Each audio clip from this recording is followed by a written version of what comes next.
All right, welcome. Today, we're going to break down one of the most fundamental concepts in your ACCA Business and Technology syllabus, internal versus external risk.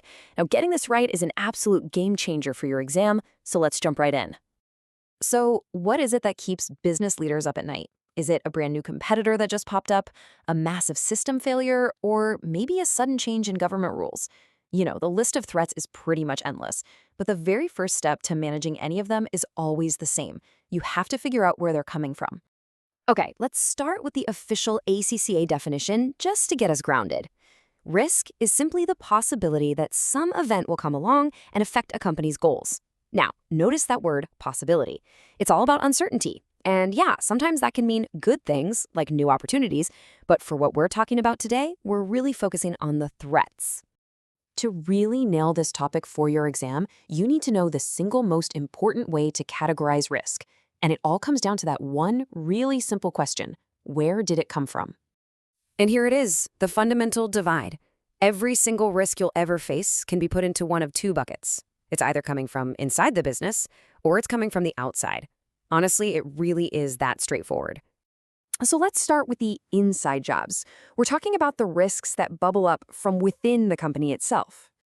So internal risks are really part of a company's daily life. They come from its own operations, its own people, its own systems. But the key thing to remember here is that these are the risks a company has the most control over. And that means they can be managed and sometimes even prevented entirely. Let's think about some real-world examples. An employee makes a really costly mistake. A critical computer system crashes right before a massive deadline. An employee commits fraud. Or maybe it's just that the company has weak internal controls that allow all of these things to happen in the first place. All of these, they're classic inside jobs. Now, a fantastic example of internal risk that you'll see a lot in your studies is something called the agency problem.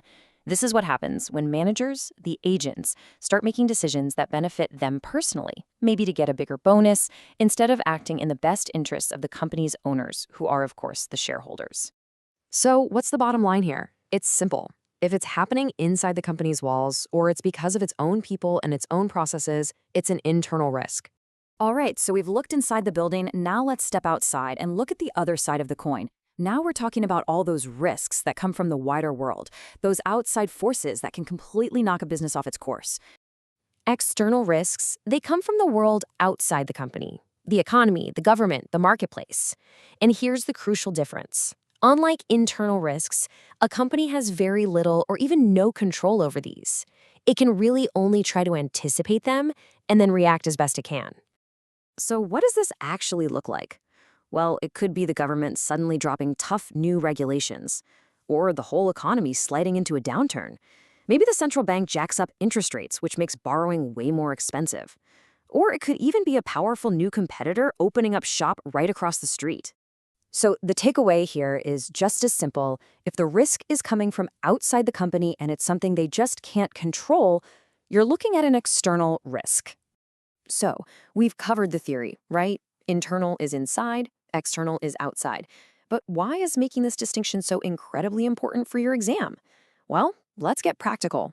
So why does this all matter so much? Because when you're in that exam and the pressure is on, it is so easy to misclassify a risk. And that's a simple little mistake that can end up costing you some really valuable marks. Take a look at this. This is a classic exam trap.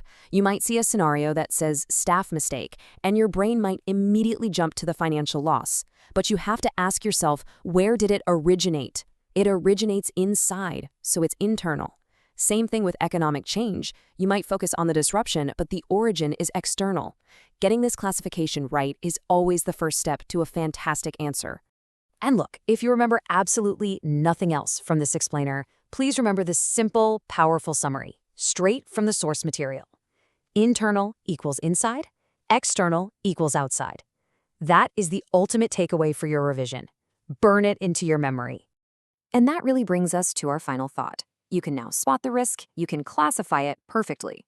But that leads to the next logical question for your studies, doesn't it? Once you've figured out where the risk comes from, how should the business actually respond to it? Well, that's a topic for another day. Thanks for watching.